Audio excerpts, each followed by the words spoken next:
Halo semuanya, di video ini kita akan membahas salah satu use case fitur kontainer yang ada di MikroTik Router OS. Nah, di video sebelumnya saya sudah jelaskan tahapan-tahapan bagaimana cara mengaktifkan fitur kontainer di dalam MikroTik Router OS. Dan di video ini mungkin saya ingin memberikan contoh lain. Kira-kira di dalam kontainer ini kita bisa jalankan apa saja sih? Nah, contoh simpelnya mungkin kita akan coba deploy monitoring stack ya. Di antaranya ada Grafana, Prometheus, dan SNMP Exporter. Intinya goals-nya adalah melakukan monitoring terhadap device MikroTik-nya. Nah, di sini kurang lebih gambarannya seperti ini ya. Jadi ibaratkan ini adalah MikroTik Router OS-nya, di mana nanti di dalamnya kita akan jalankan Grafana, Prometheus, dan SNMP Exporter. Contohnya mungkin di sini kita akan melakukan monitoring ke internal routernya, atau ibaratkan router yang kita jalankan sekarang gitu ya. Nah, tahapannya mungkin seperti yang sudah saya jelaskan di video sebelumnya. Untuk menjalankan kontainer, teman-teman harus buatkan semacam virtual Ethernet. Sebagai contoh di sini, karena saya menjalankan ada 3 buah kontainer nantinya, saya sudah sediakan ada 3 buah virtual Ethernet dengan alokasi alamat IP seperti yang tertera di sini. Nah, kemudian dari masing-masing interface tersebut nantinya saya akan gabungkan ke dalam satu bridge interface. Dan kemudian bridge interface tersebut saya berikan alamat IP sebagai gateway dari masing-masing kontainer ini gitu ya. Nah, mungkin langsung saja ke konfigurasi MikroTik-nya seperti apa. Nah, mungkin di sini saya sudah sediakan satu buah router dengan spesifikasi yang nggak terlalu besar juga ya. Nah, untuk teman-teman yang memiliki router MikroTik dengan spesifikasi yang lumayan tinggi, mungkin ini bisa dimanfaatkan untuk menjalankan berbagai macam workload kontainer ya, entah itu untuk monitoring, entah itu untuk web server, ataupun yang lainnya. Nah, mungkin di sini yang paling umum atau yang sering kita butuhkan diantaranya adalah monitoring stack ya, entah itu menggunakan Grafana, Prometheus, ataupun yang lainnya. Oke, kita mulai dari yang pertama. Jadi seperti yang tadi sudah saya sampaikan, sebelum kita menjalankan kontainer, kita wajib membuat virtual Ethernet terlebih dahulu. Fungsinya adalah virtual Ethernet ini nanti akan kita alokasikan untuk kontainer yang dijalankan. Kebetulan di sini akan ada 3 kontainer yang saya jalankan, maka di sini saya buatkan 3 buah virtual Ethernet. Dan kalau teman-teman lihat, masing-masing virtual Ethernet dia memiliki alamat IP dan sudah kita pointing gateway-nya kemana ya. Jadi sesuai dengan diagram yang saya gambarkan di sini. Oke, setelah itu kalau teman-teman sudah buatkan virtual Ethernet, jangan lupa virtual Ethernet tersebut kita gabungkan ke dalam satu buah interface bridge. Untuk penamaannya bebas ya, dalam hal ini saya kasih nama containers, kemudian untuk portnya saya masukkan mulai dari VATH1 sampai dengan VATH3, kurang lebih seperti itu. Nah, kalau sudah, langkah selanjutnya kita bisa masuk ke menu container. Nah, di sini mungkin yang perlu kita perhatikan, karena kita akan menjalankan Grafana, Prometheus, dan SNMP Exporter, biasanya khusus untuk Prometheus sendiri perlu kita set volumenya terlebih dahulu. Nah, mungkin langkah pertama kita perlu masukkan file konfigurasi Prometheusnya ya ke dalam MikroTik. Nah, di sini mungkin teman-teman nanti kalau misalkan mau coba di GitHub repository sudah saya sediakan contohnya ya. Ini adalah contoh config file dari Prometheusnya. Nah, mungkin ini nanti kita masukkan ke dalam routernya. Nah, caranya adalah kita bisa manfaatkan seperti tools untuk melakukan file transfer ya. Contohnya seperti ini. Di sini saya menggunakan CyberDuck. Mungkin di sini saya coba akses terlebih dahulu routernya. Di sini saya menggunakan SFTP. Untuk alamat servernya, di sini saya masukkan alamat routernya ya. Kebetulan alamat IP-nya sekian. Untuk username-nya admin, password-nya admin123. Nah, kita tinggal connect, kita allow. Nah, kurang lebih tampilannya seperti ini. Nah, kebetulan di sini saya sudah sediakan satu storage tambahan, jadi harusnya sudah ada directory baru, di mana ini merupakan disk yang saya tambah ya di dalam virtual machine. Kalau teman-teman lihat di sini mungkin kita bisa masuk ke sistem disk. Nah, seperti ini. Nah, by default kan biasanya MikroTik ini storage-nya kecil ya. Nah, di sini saya sudah tambahkan satu buah disk baru. Nah, implementasinya nanti mungkin teman-teman bisa manfaatkan microSD atau misalkan flash drive ataupun yang lain gitu ya. Nah, ini contohnya ini sudah terpasang dan tadi ya kalau kita lihat di bagian files di sini sudah ada satu directory baru namanya slot 1 part 1. Ini partisi 1 gitu. Dan sebelumnya juga sudah saya set bahwa untuk directory directory images di dalam slot 1 part 1 ini nantinya digunakan untuk menampung image dari image yang kita download gitu ya. Oke, kita lanjutkan dulu. Jadi kita balik lagi ke file FTP-nya. Nah, di bagian ini saya akan coba buatkan directory baru di dalam directory slot 1 part 1. Nah, di sini saya akan tambahkan directory baru namanya misalkan Prometheus config, Prometheus_config ya. Ini nantinya akan saya gunakan untuk menyimpan file Prometheus YAML-nya, kurang lebih seperti ini. Nah, kemudian yang kedua, saya buatkan juga di sini ada Prometheus data. Jadi untuk menyimpan data persisten dari Prometheus-nya. Jadi nanti kalau kontainernya nge-restart itu datanya nggak akan hilang. Oke ya, intinya di sini saya sudah sediakan 2 buah directory. Dan kalau kita balik lagi ke sini, teman-teman bisa lihat ya, di dalam directory slot 1 part 1, directory yang tadi sudah kita buat sudah tertera di sini. Oke, langkah selanjutnya mungkin di sini kita akan coba kopikan satu buah konfigurasi. Ini adalah konfigurasi default dari Prometheus-nya. Kita masukkan ke dalam routernya. Caranya sama seperti yang tadi. Jadi ini akan saya letakkan di directory Prometheus config, kemudian saya buatkan satu buah file baru, namanya adalah prometheus.yaml, seperti ini. Kalau sudah, kita coba klik kanan, edit, menggunakan text editor, kemudian kita paste di sini. Nah, kurang lebih seperti ini ya, konfigurasi default dari Prometheus-nya. Simpelnya seperti itu. Oke, kita kembali lagi ke Winbox-nya, filenya sudah ada di sini. Langkah selanjutnya, kita bisa lakukan pointing, atau lakukan mapping terhadap volume yang akan kita gunakan. Nah, teman-teman bisa masuk ke menu container, kemudian masuk ke bagian mounts. Nah, kita tambahkan di sini namanya yang pertama saya buat Prometheus config seperti ini ya. Nah, untuk path-nya sendiri kita tinggal masukkan nih slot 1 strip part 1 / Prometheus config kemudian Prometheus YAML. YML seperti ini ya. Dan kita akan mapping ke dalam kontainernya itu ada di directory etc prometheus.yaml seperti ini.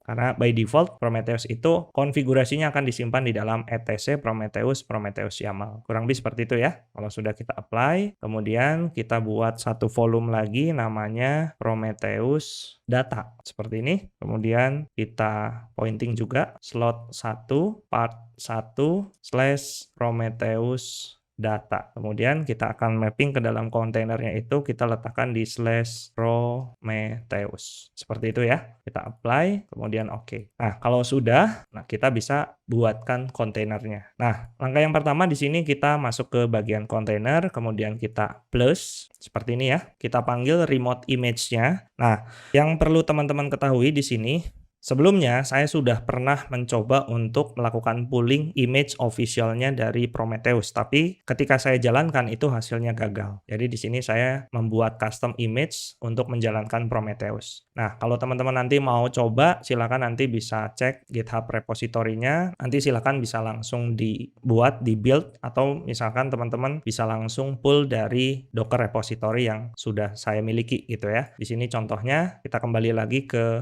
MikroTik-nya. Jadi di sini saya akan panggil custom image yang sudah saya buat. Di sini ada namanya MikroTik Prometheus. Kita cek dulu di sini, oke ya, Aji Diantoro /MikroTik-Prometheus. Oke, kalau sudah, kita tinggal arahkan mount point yang sudah tadi kita buat ya. Ada Prometheus config, kemudian ada Prometheus data. Nah, kalau sudah seperti ini, pastikan remote image-nya sudah sesuai, kemudian interface-nya sudah kita pasangkan VTH1, mount point-nya juga sudah kita sesuaikan sesuai dengan mount yang sudah kita tambahkan. Oke ya, kalau sudah kita coba apply. Nah, di sini kalau teman-teman lihat dia sedang melakukan proses extracting, artinya dia sedang melakukan download. Oke, kita tunggu dulu sampai dengan proses pooling-nya selesai. Kalau kita lihat di sini proses pooling-nya sudah selesai, tapi statusnya di sini adalah stop. Nah, langkah selanjutnya kita tinggal start saja ya. Kita cek statusnya running, jadi ini nggak ada masalah. Nah, kalau teman-teman coba pakai base image bawaan dari Prometheus atau officialnya Prometheus, entah kenapa pada saat saya coba jalankan statusnya itu stop terus. Jadi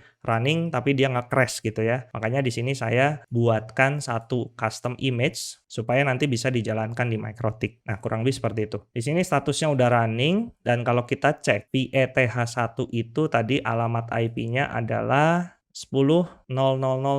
Nah, kita coba akses di web browser. Oke, saya coba tambah tab baru, saya paste di sini, port 9090. Nah, kalau teman-teman cek di sini, harusnya kalau tidak ada masalah dengan kontainer Prometheus yang kita jalankan, Prometheus UI-nya sudah bisa kita akses di sini. Oke ya, kita tunggu dulu sebentar. Nah, kurang lebih kalau teman-teman lihat di sini, Prometheus-nya sudah running ya, dan kita coba lihat ke menu status, kemudian target, dan targetnya pun sudah running. Di sini nama jobnya adalah Prometheus, statusnya up. Artinya service Prometheus-nya udah running gitu ya. Nah, langkah selanjutnya kita akan coba jalankan SNMP Exporter. Nah, kita kembali lagi ke MikroTik-nya. Ini saya tutup dulu. Nah, untuk SNMP Exporter rasanya nggak perlu kita tambahkan volume baru ya. Kita masuk ke kontainer, kemudian kita tambah, kita arahkan ke VETH2 untuk SNMP exporternya. Nah, untuk image-nya sendiri, di sini pun saya menggunakan custom image. Karena itu tadi, kalau saya gunakan bawaan image dari officialnya SNMP exporter itu nggak bisa running di sini. Makanya saya buatkan satu buah custom image juga. Nah, di sini saya akan coba pull, namanya adalah ajidiantoro/mikrotik SNMP exporter ya. Nanti teman-teman bisa cek. Di sini saya paste. Kemudian kalau sudah, saya apply saja langsung. Oke, kita tunggu seperti biasa. Di sini sedang melakukan extracting. Kalau kita lihat di log juga dia sedang melakukan download ya, dan ini sudah selesai. Kalau sudah, kita tinggal start saja. Harusnya nggak ada masalah nih, statusnya sudah running. Nah, langkah selanjutnya agar nanti Prometheus-nya bisa ngobrol dengan SNMP exporter, kita perlu sedikit modifikasi konfigurasi Prometheus YAML-nya. Nah, jadi kita balik lagi nih, kita akses ke CyberDuck-nya ya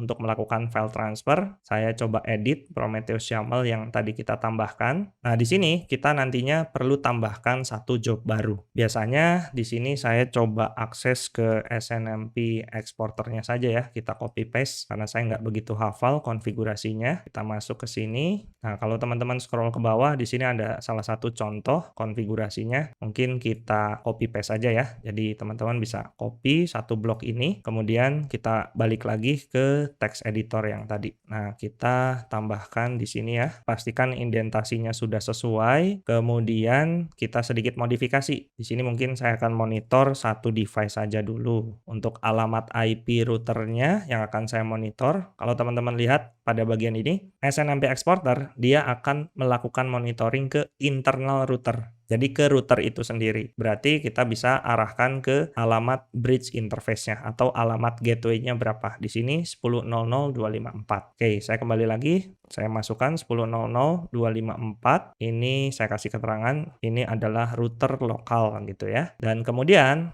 jangan lupa untuk replacement-nya di sini, address-nya, ini kita arahkan ke alamat IP dari SNMP exporternya. Kalau kita lihat di VETH2, tadi misalkan kita masuk ke menu interface VETH2, alamat IP VETH2 ini kan 10.0.0.2 ya. Jadi kita tinggal copy saja, kita coba buka text editornya lagi, saya paste di sini. Jadi supaya Prometheus-nya bisa melakukan scraping terhadap SNMP exporternya. Oke ya. Kemudian satu lagi nih yang hampir kelupaan. Modulnya kita ubah ke MikroTik karena yang akan kita monitoring itu adalah perangkat MikroTik. Nah, kalau sudah tinggal kita save seperti ini ya. Ini sudah saya save. Kemudian kalau teman-teman lihat di Prometheus UI-nya ini kan kalau saya refresh, job yang muncul itu baru satu. Walaupun tadi kita sudah tambahkan job baru di file config-nya. Nah, supaya nanti konfigurasinya bisa nge-reload, jadi saya akan coba restart kontainernya ya.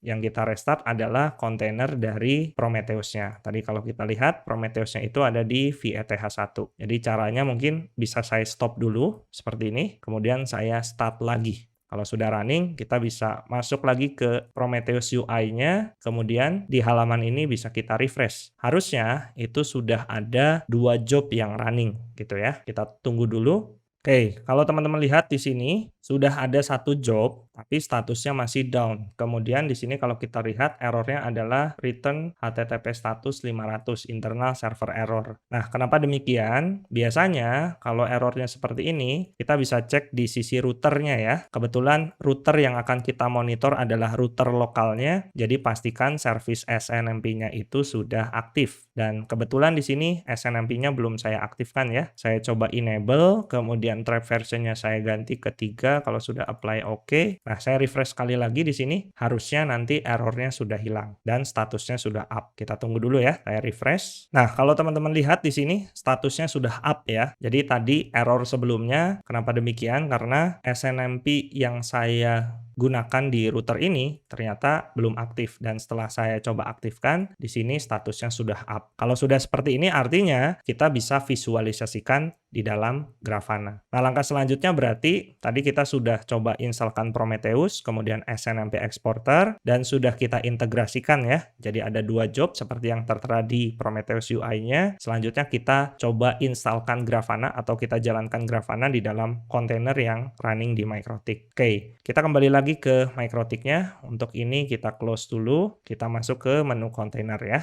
Nah, di sini kita tambahkan satu buah kontainer lagi, tinggal ditambah, kita arahkan ke VETH3 karena VETH1 dan 2 tadi udah digunakan ya. Dan untuk image-nya sendiri di sini saya gunakan officialnya dari Grafana-nya langsung. Nah, image-nya adalah Grafana/Grafana ya. Kalau sudah, kita tinggal apply saja. Nah, kita tunggu dulu, proses pooling-nya sedang berjalan. Kalau teman-teman lihat di sini ya, log-nya kelihatan ya, dia sedang melakukan downloading image dari Grafana. Kita tunggu dulu sampai proses pooling-nya selesai. Oke, kalau sudah di sini statusnya stop, kita tinggal start saja. Seperti ini ya. Ini sudah running. Dan langkah selanjutnya kita bisa akses menggunakan web browser. Nah, kalau teman-teman perhatikan, Grafana ini running di port 3000 ya. Jadi kalau kita coba cek terlebih dahulu alamat IP dari VETH3, kita masuk ke interface VETH3 ya. Alamat IP-nya 10.003. Kita copy aja di sini, kita paste. Grafana itu running di port 3000. Nah, kalau misalkan nggak ada masalah, Grafananya udah bisa kita akses nih di sini. Kita tunggu dulu ya.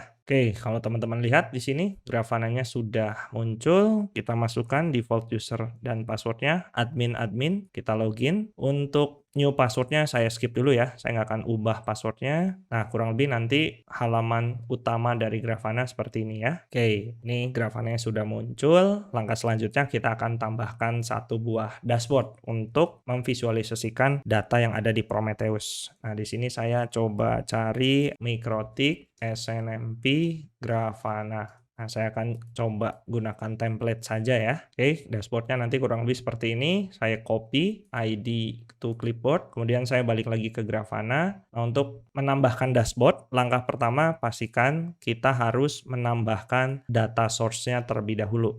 Jadi teman-teman bisa masuk ke administration, data source, kemudian add data source, dan kita pilih Prometheus. Nah, untuk Prometheus-nya sendiri, kalau teman-teman lihat tadi itu kan running di VETH1 ya. VETH1 itu punya alamat IP 10.0.0.1. Jadi kita masukkan alamat IP tersebut, http 10.0.0.1, jangan lupa port 9090. Kalau sudah, kita tinggal save and test, dan hasilnya data source is working ya. Kalau sudah, tinggal back, dan kita bisa tambahkan atau import dashboard yang akan kita gunakan. Teman-teman bisa masuk ke menu yang ada di ujung kanan atas ya, ada tanda plus, kemudian kita pilih import dashboard, dan kita paste JSON ID dari dashboard yang akan kita gunakan. Jadi tadi sebelumnya saya sudah copy ya. Kemudian kita balik lagi ke sini, kita load. Kemudian selanjutnya kita pilih data source-nya adalah Prometheus. Kalau sudah, kita tinggal import. Nah, harusnya teman-teman bisa lihat nih di sini. Datanya harusnya sudah mulai muncul ya. Nah, ini interval waktunya 30 hari, mungkin saya perpendek jadi 5 menit. Nah, kurang lebih ini adalah metrik yang dimunculkan selama 5 menit dari router yang saya gunakan sekarang. Jadi saya sekarang melakukan remote ke router itu sendiri. Nanti kalau teman-teman ingin melakukan penambahan router ya tinggal ubah saja Prometheus YAML-nya. Caranya nanti teman-teman bisa manfaatkan semacam FTP tools ya, entah itu menggunakan WinSCP, FileZilla, ataupun yang lain. Nah, kurang lebih nanti tinggal tambahkan di bagian ininya saja. Kurang lebih seperti itu ya. Nah, kebetulan di sini saya jalankan satu router dulu. Oke, kurang lebih seperti itulah pembahasan pada video ini. Walaupun sebenarnya case-nya sederhana ya, tentang monitoring stack, tapi sebetulnya di sini membuktikan bahwa fitur kontainer yang ada di MikroTik bisa kita manfaatkan untuk berbagai hal gitu. Ya, salah satunya kita bisa jalankan untuk kebutuhan monitoring stack seperti ini ya. Jadi, dengan fitur kontainer yang ada di MikroTik, router kita itu jauh lebih multifungsi ya. Apalagi kalau misalkan router teman-teman ini memiliki spesifikasi yang lumayan besar gitu. Jadi, rasanya dalam satu perangkat kita bisa instalkan, bisa jalankan banyak sekali workload. Oke ya, mungkin itu saja pembahasan pada video ini. Kalau misalkan teman-teman ada yang ingin didiskusikan, silakan tuliskan pertanyaannya di kolom komentar. Sekali lagi itu saja dari saya. Terima kasih, semoga ilmunya bermanfaat. Sampai bertemu di video selanjutnya.